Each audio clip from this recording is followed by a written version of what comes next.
अस्सलाम वालेकुम, welcome to track to CSS channel.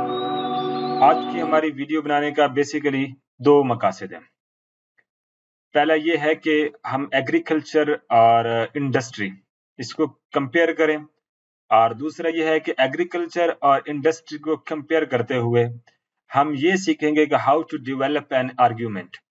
जब भी कोई आप क्वेश्चन अटेम्प्ट कर रहे होते हैं या आप ऐसे अटेम्प्ट कर रहे होते हैं, उसमें आपको आर्ग्यूमेंट डेवलप करना आना चाहिए। आपने आर्गुमेंट कैसे डेवलप करना, आर्गुमेंट डेवलप करना के क्या इंग्रेडिएंट्स हैं, उसमें किन चीजों को आपने मद्देनजर रखना है, क्या क्या चीजें हैं जो अगर आप अपने एक आर्गुमेंट डेवलप करने के दौरान चीजें शामिल करें तो आप एक इफेक्टिव और एक अच्छा आर्गुमेंट डेवलप कर सकते हैं जो कैची होता है और जो आपको अच्छे मार्क्स दे सकता है। और दूसरी बात यह है कि अगर आप अच्छा आर्गुमेंट डेवलप कर लेते हैं क्वेश्चन के अंदर या एसे के अंदर, और आप एग्जामिनर को कन्विंस कर लेते हैं, तो आपके ब्राइट चांसेस होते हैं कि आप जो है ऐसे भी पास कर लें और क्वेश्चन के अंदर अच्छे मार्क्स भी ले लें। बेसिकली इस वीडियो में हम कंपेयर करेंगे एग्रीकल्चर को और इंडस्ट्री को, और हम देखेंगे कि एग्रीकल्चर का जो रॉ मटेरियल है, जो रॉ प्रोडक्ट्स हैं, जब हम उनकी बात करते हैं और फिर साथ भी हम जब एग्रीकल्चर इंडस्ट्री की बात करते हैं, तो इन दोनों के दरमियान फ़र्क क्या आता है और कौन-सी एग्रीकल्चर रॉ प्रोडक्ट्स या फिर एग्रीकल्चर इंडस्ट्री किसी भी कंट्री के लिए कौन ज़्यादा बेनिफिशियल है, मॉनेटरी बेनिफिट्स किसके ज़्यादा हैं। और जब हम एग्रीकल्चर इंडस्ट्री को या एग्रीकल्चर की रॉ प्रोडक्ट्स को हम इंडस्ट्री के साथ कंपैरिज़न करते हैं, तो उसमें क्या चीज़ ज़्यादा बेनिफिशियल है किसी कंट्री के लिए? आया बहुत इक्वली इम्पोर्टेंट है किसी कंट्री के लिए, या फिर इंडस्ट्रियलाइज़ेशन या फिर एग्रीकल्चर इंडस्ट्री कौन-सी ज़्यादा इम्पोर्टेंट है? मॉनेटरी बेनिफिट्स के लिए, उसकी इकोनॉमिक सस्टेनेबिलिटी के लिए और इकोनॉमिक डेवलपमेंट के लिए। और इसी कंपैरिज़न के दौरान हम मुख्तलिफ एग्जाम्पल भी डिस्कस करेंगे और हम ये भी सीखेंगे कि how to develop an argument in CSS essay और इन पाकिस्तान अफेयर क्वेश्चन और current affairs question and other subject question. सबसे इम्पोर्टेंट थिंग्स जो आपने आर्गुमेंट डेवलप करते हुए करनी है, वो है क्रिटिकल थिंकिंग। जब भी कोई आपके पास टॉपिक आएगा, चाहे ऐसे का हो, चाहे आपके किसी भी सब्जेक्ट का क्वेश्चन हो, उसकी आपने क्रिटिकल थिंकिंग करनी है। एग्जामिनर हमसे चाह क्या रहा है? एग्जामिनर ने इसके अंदर कोई ट्रैप तो सेट नहीं किया। एग्जामिनर ने इसकी कितनी डायमेंशंस हमारे सामने रखी हैं जिनको हमने एक्सप्लोर करना है, और जब हम इसको एक्सप्लोर करेंगे तो एग्जामिनर ने इसके अंदर कौन-कौन सी डायमेंशन जो है वो दिए हैं और हमने उनको क्या करना है उसके ऊपर आंसर फ्रेम करना है। हमने क्वेश्चन को डाइसेक्ट कैसे करना है, उसको डिवाइड कैसे करना है मुख्तलिफ पोर्शंस के अंदर, और फिर उस क्वेश्चन को हमने अपने सपोर्टिव आर्गुमेंट के साथ, फैक्ट के साथ, फिगर के साथ, स्टैटिस्टिक के साथ, डाटा के साथ और इन चीजों के साथ अपने उस क्वेश्चन को प्रूव करना है, चाहे ऐसे का है चाहे किसी और दूसरे सब्जेक्ट का।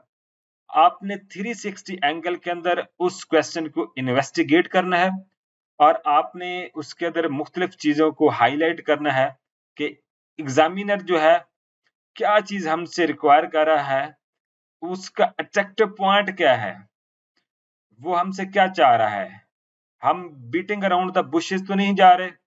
एग्जामिनर हमसे स्ट्रेट फॉरवर्ड चीज मांग रहा है और हम जो है उसके ऊपर पूरा एक सिनेरियो डिस्कस करना शुरू हो गए हैं। एग्जामिनर हमसे सी पैक के ऊपर एक स्पेसिफिक चीज मांग रहा है। वो फॉर एग्जांपल वो कहता है कि पाकिस्तान के अंदर एग्रीकल्चर इंडस्ट्री सी पैक के आप उसको तनाजुर के अंदर सी पैक को के तनाजुर के अंदर आप उसको डिस्कस करें, तो उसके अंदर आपने पूरा सी पैक को कवर नहीं कर देना। आपने एग्जामिनर को स्ट्रेट फॉरवर्ड ये बताना है कि जो चाइना पाकिस्तान इकोनॉमिक कॉरिडोर के आने की वजह से पाकिस्तान के अंदर एग्रीकल्चर और एग्रीकल्चर इंडस्ट्री के ऊपर ये इफेक्ट पड़ रहे हैं और पाकिस्तान की एग्रीकल्चर इंडस्ट्री इस तरह बूस्ट अप हो रही है। तो ये आपकी क्रिटिकल थिंकिंग होगी, और ये आपका ब्रेनस्टॉर्मिंग पॉइंट था, क्रिटिकल थिंकिंग। दूसरा आपका है थीम स्टेटमेंट, ये आप जब भी आप कोई आर्गुमेंट फ्रेम कर रहे होंगे, उसका आपका जो सेंट्रल आइडिया होगा, या जिसे आप कहते हैं आपका मेन पॉइंट होगा, जिसके ऊपर आपका पूरा आर्गुमेंट रिवॉल्व करेगा, और जिसको साबित करने में आपने मुख्तलिफ फैक्ट्स, डाटा, स्टैटिस्टिक और एग्जाम्पल देनी है, वो आपका ओपनिंग सेंटेंस होता है और वो आपकी थीम स्टेटमेंट होता है। आप फर्स्ट लाइन में फर्स्ट 2 और 3 लाइन आप थीम स्टेटमेंट की, ओपनिंग स्टेटमेंट की दे देते हैं। ये ओपनिंग स्टेटमेंट ऐसे की ओपनिंग स्टेटमेंट से मुख्तलिफ है। Theme statement central idea, central point of आपका किसी भी पैराग्राफ का होता है, और उस पैराग्राफ के अंदर आप मुख्तलिफ आर्ग्यूमेंट डेवलप करते हैं, और उसमें आप मुख्तलिफ डाटा वगैरह, स्टैटिस्टिक है, एग्जाम्पल्स हैं, आप उसको बताते हैं और आप उस चीज को प्रूव करते हैं। देन आप एक और चीज करते हैं आर्ग्यूमेंट डेवलप करने के दौरान, वो कंपैरिजन करते हैं। कंपैरिजन आप दो चीजों का भी कर सकते हैं, जैसे मैंने कहा कि एग्रीकल्चर और इंडस्ट्री का आप कंपैरिजन करेंगे। पाकिस्तान के लिए एग्रीकल्चर ज्यादा बेनिफिशियल है, इंडस्ट्री ज्यादा बेनिफिशियल है। अगर बहुत बेनिफिशियल है तो हम फिर इनके अंदर कंपैरिजन करेंगे कि पाकिस्तान की जीडीपी को एग्रीकल्चर ज्यादा कंट्रीब्यूट कर रही है, इंडस्ट्री ज्यादा कंट्रीब्यूट कर रही है, जॉब ज्यादा कौन क्रिएट कर रहा है, इंडस्ट्री कर रही है, एग्रीकल्चर कर रही है, मैन पावर किसी के साथ ज्यादा एसोसिएट है। और कंट्री के लिए ओवरऑल हमने अगर ट्रेंड देखना है कि क्या चीज कंट्री की मॉनेटरी टर्म्स के अंदर, कमर्शियल जो है फैक्ट्स के अंदर, जो चीज कंट्री को ज्यादा क्या कर रही है, कंट्रीब्यूट कर रही है, कंट्री की जीडीपी को कंट्रीब्यूट कर रही है, वो कौन सी होगी? वो एग्रीकल्चर इंडस्ट्री है। हमने इसको कंपैरिजन करके, जब हम इसको कंपैरिजन करेंगे तो हमारा एक अच्छा आर्गुमेंट डेवलप होगा कि हम दो साइड को कंपेयर करके अपने आंसर को फ्रेम कर रहे हैं। और फिर मोस्ट इंपोर्टेंट चीज, जिस मकसद के लिए हमने ये वीडियो बनाई है, वो एग्रीकल्चर और इंडस्ट्री को हमने कंपेयर करते हुए एक एग्जाम्पल आपके सामने लेकर आ रहे हैं। एग्जाम्पल जो है ये है एग्रीकल्चर और आईफोन की। इससे आपको समझ आ जाएगा कि इंडस्ट्री और एग्रीकल्चर, इसके दरमियान अगर किसी कंट्री को अगर पिक एंड चूज करना है तो किस चीज को करना चाहिए, कौन सी चीज ज्यादा बेनिफिशियल है किसी कंट्री के लिए। आईफोन, अगर हम उसकी प्राइस की बात करें, आईफोन 14 प्रो मैक्स है या आईफोन 13 प्रो मैक्स है, तो उसकी जो मार्केट वैल्यू चल रही है वो 0.45 मिलियन होगी। तकरीबन ये बन जाता है आपके 4.5 लाख रुपया। 4.5 लाख रुपया आपका आईफोन की कीमत है।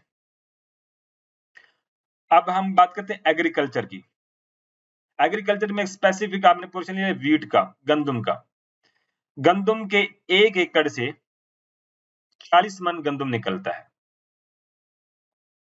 और हम इसको प्राइस में कन्वर्ट करें तो जो 40 केजी है, यानी कि 1 मन है, उसकी प्राइस जो गवर्नमेंट ने सेट की है वो 46,000 है, 46,000 रुपए है। और जब हम 40 मन का निकालेंगे तो हम अगर 40 को हम मल्टीप्लाई करते हैं 4600 से, 4,600 रुपए से अगर हम उसको मल्टीप्लाई करेंगे तो वो निकलेगा 1,84,000, 1,84,000। ये आपकी 1 एकड़ की वीट की टोटल जो आपके पास मॉनेटरी वैल्यू आई है, जो आपके पास रुपए आए हैं 1,84,000। इसके अंदर जारी बात है फार्मर ने इसमें जो अपना पेस्टिसाइड्स या फर्टिलाइजर वगैरह खर्चा किया है, उसको हमने अभी एक्सक्लूड नहीं किया। अगर उसको एक्सक्लूड करें तो ये अमाउंट जो उसको बेनिफिट हुए हैं वो काफी कम हो जाएंगे। तो हम देखेंगे कि अगर हम इस चीज को देखेंगे तो 3 एकड़ जो वीट है, 3 एकड़ की जो गंदम है, उसकी जो कीमत लगी है या कीमत आई है, जिसमें से हमने अभी तक उसके एक्सपेंडिचर्स एक्सक्लूड नहीं किए, उसकी कीमत एक आईफोन के बराबर है। 1 iPhone 14 pro max is equal to 3 acre wheat. तो इससे आप अंदाजा लगा सकते हैं कि एग्रीकल्चर रॉ मटेरियल जो आपका होता है, जो आप फिनिश्ड प्रोडक्ट्स के अंदर कन्वर्ट नहीं करते हैं और एक्सपोर्ट कर देते हैं, वो आपको इतना बेनिफिट नहीं देता। इसमें आपको बेसिकली 2 चीज़ें करनी चाहिए। करनी 2 चीज़ें चाहिए, ये आपने आर्गुमेंट डेवलप करना है।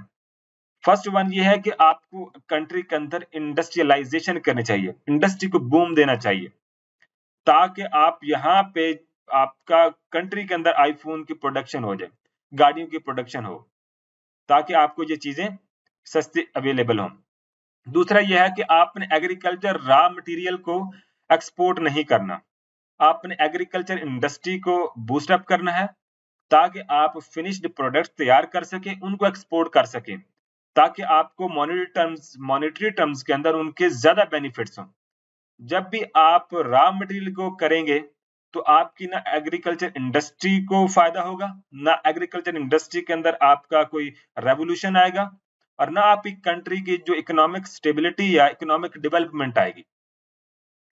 आज का मकसद जो था आपको सिखाना ये था कि आर्गुमेंट डेवलप कैसे करना है और एग्रीकल्चर इंडस्ट्री और आपकी जो है फैक्ट्रीज है या इंडस्ट्रीज है या इंडस्ट्रियलाइजेशन है, उसके दरमियान आपको कंपेयर करवाना था। एग्रीकल्चर रॉ मटेरियल और इंडस्ट्री के दरमियान आपको कंपेयर करवाना था।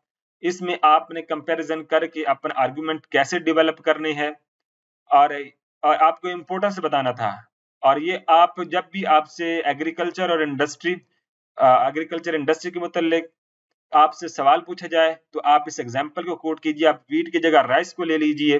आप मुख्तलिफ एग्रीकल्चर प्रोडक्ट्स को यहाँ पे रख के आप इसको कंपेयर कर सकते हैं और ये एग्जामिनर के लिए अट्रैक्टिव होगा कि आप ग्राउंड रियलिटीज को लेकर आप एग्जाम्पल दे रहे हैं। आप जब भी आंसर फ्रेम करेंगे, ऐसे का हो, चाहे आप पाकिस्तान अफेयर या करंट अफेयर करेंगे, तो आपके जो एग्जामिनर आप वेटेज देगा, वो आपकी आर्ग्यूमेंट के देगा। आपके जितने स्ट्रॉन्ग आर्ग्यूमेंट होंगे, आपको उतने अच्छे मार्क्स मिलेंगे। CSS argument, facts, data, statistics, example का नाम है और जो लेटेस्ट होनी चाहिए और जो ग्राउंड रियलिटीज के साथ मैच करती हैं।